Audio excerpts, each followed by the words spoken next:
Never, ever put these 5 things on your face after 50 if you want your skin looking smooth instead of crepey in front of your family this weekend. Number 3 is hiding in almost every makeup bag in America, and it is quietly settling into your fine lines and adding 15 years by lunchtime. But first, I am giving you 7 Korean makeup tricks that flatter mature skin like nothing you have tried before. And trick number 1? Darling, that is the one that changes everything. So stay with me, because right after it, we are cleaning out those 5 mistakes for good. Trick number 7, flood the skin with thin layers of hydration. In Seoul, this shows up as the famous 7 skin method, patting on multiple whisper-thin layers of watery toner with your bare palms until the skin feels plump and bouncy. You do not need all 7 layers. Even 2 or 3, pressed in with warm hands over your bathroom sink, temporarily plumps crepey texture so the fine lines are shallower before a single drop of makeup touches you. Think of it as filling the valleys with water instead of trying to pave them with product. The pressing matters as much as the layering, warm palms pushing hydration into the skin rather than a cotton pad dragging across it. Give it 5 minutes to settle while you have your coffee. Makeup applied over plump, drenched skin behaves differently for the rest of the day. And with the canvas ready, trick number 6 changes how the makeup goes on. Trick number 6, thin, sheer layers dabbed in, never dragged. The Korean approach builds coverage the way you build a glaze on fine porcelain, one translucent layer at a time, and only where you need it. Watch the hands at any beauty counter in Seoul, and you will see foundation being pressed and bounced into the skin with a damp makeup sponge or a little cushion puff, tiny stippling motions, never long swipes. Dragging a brush across crepey skin does 2 unkind things at once. It shoves product into every line as it passes, and it physically tugs at skin that no longer snaps back the way it once did. Bouncing, on the other hand, melts each thin layer into the surface until it becomes part of the skin instead of a film on top of it. One sheer layer pressed in all over, a second small layer only where you want more. It takes about 90 seconds longer than swiping, and it looks about 10 years better. Then trick number 5 brings your face back to life. Trick number 5, switch your blush and bronzer to creams. Powder blush sits on top of mature skin and can go chalky within the hour, especially layered over foundation. Cream blush, the kind that comes in a sweet little pot, melts into the cheek and gives that lit-from-within flush Korean makeup is famous for, the look of coming in from a brisk walk in the cold. Tap it on with your ring fingers, high on the cheekbone, and blend it upward toward the temple so the whole face gets a gentle lift. Warm, rosy shades tend to flatter us more after 50 than the cool baby pinks we wore in our 30s, and a whisper of cream bronzer just beneath the cheekbone brings back the dimension that makes a face look awake. 2 little pots, 4 fingertips, 90 seconds. Trick number 4 is about restraint, and it may be the hardest habit of all to break. Trick number 4, conceal spots, not regions. The instinct after 50 is to cover more, but the Korean method covers less and covers it precisely. A tiny concealer brush, a small dot placed directly on the age spot or the red patch, a gentle tap to blur the edges, and you are done. The surrounding skin stays clean and real, which, funnily enough, is what makes the covered spot disappear because the eye reads one consistent texture across the face.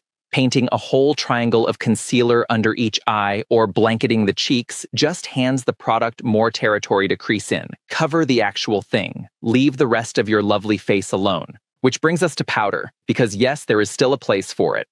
Trick number 3, powder like a sniper, not a crop duster.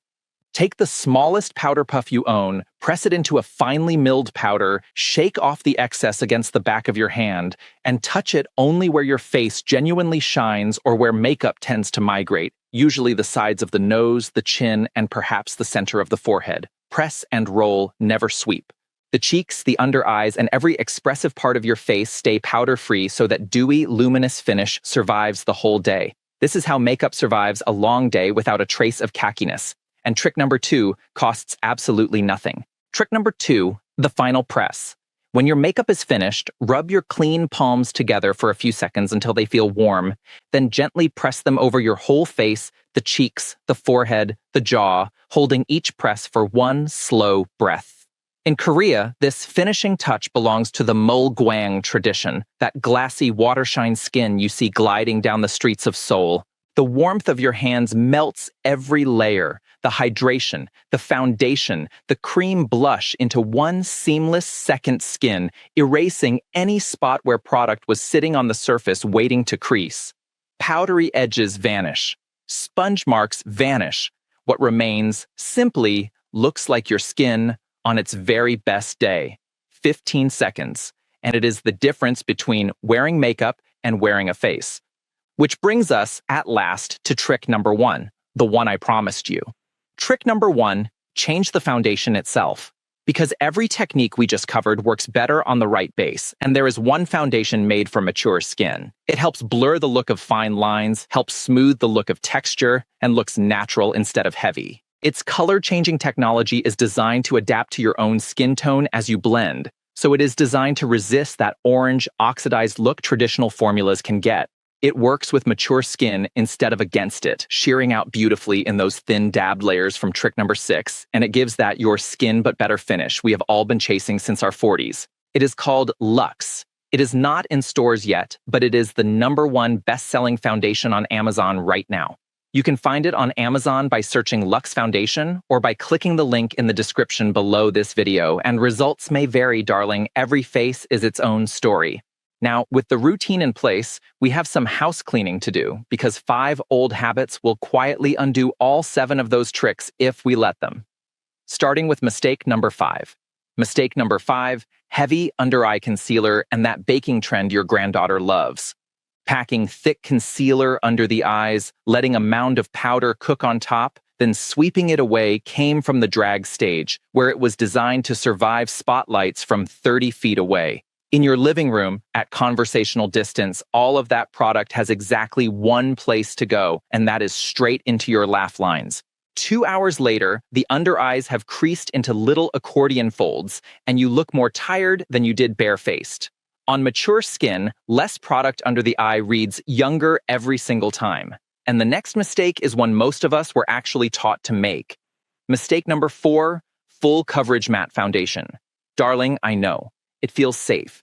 Cover everything, blur everything, lock it all down. But matte formulas were built for oily 25-year-old skin, and on a mature face, they do something heartbreaking. They flatten you. All the natural light in your skin goes dark, the finish turns dusty, and by mid-afternoon, it is cracking around your mouth like a dry lake bed. On crepey skin, a thick coat of full coverage simply upholsters every line, giving each one its own layer of product, which makes it easier to see from across the dinner table, not harder. Mature skin needs light moving through the makeup rather than a wall of it sitting on top. Which brings us to the mistake I promised you at the very start, the one hiding in your makeup bag right now.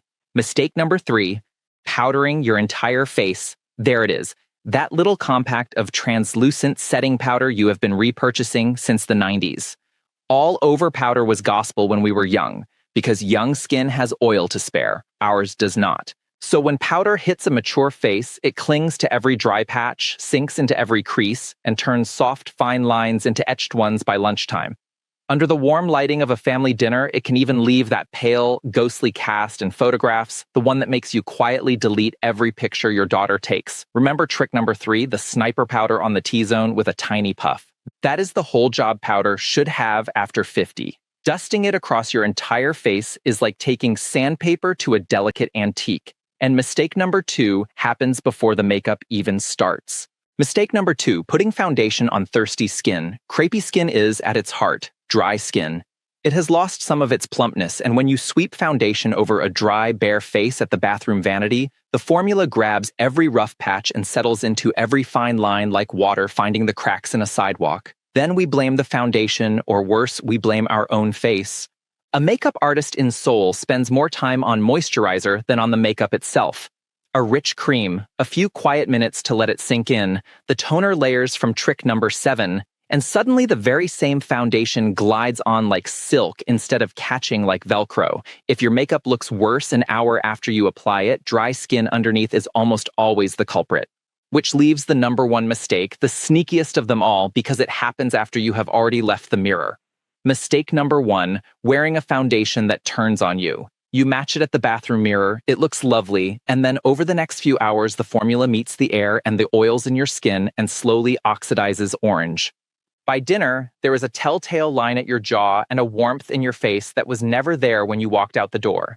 Traditional foundations are mixed to one fixed shade, and skin over 50 is rarely one fixed shade. We carry sun history on our cheeks, a little redness here, a little sallowness there, and our skin shifts through the day. Fighting that with a rigid formula is a losing game, and it is the reason so many of us own a drawer full of almost right foundations. It is exactly why trick number 1 exists, an adaptive base instead of a stubborn one, and now you know where to find it. So step back and look at the pattern, darling, because these 7 tricks and 5 mistakes are really one idea wearing different outfits. Hydrate first. Thin layers instead of thick ones. Creams over powders. Press instead of drag.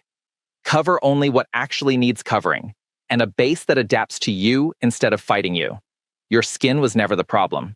The old routine we never updated was the problem. Tomorrow morning, do the toner patting, the sheer dabbed layers, the cream blush, the final press, and take a photo at 2 in the afternoon. Compare it to any afternoon photo from last month, and let the mirror make my argument for me. Take care of that lovely face. I will see you in the next one.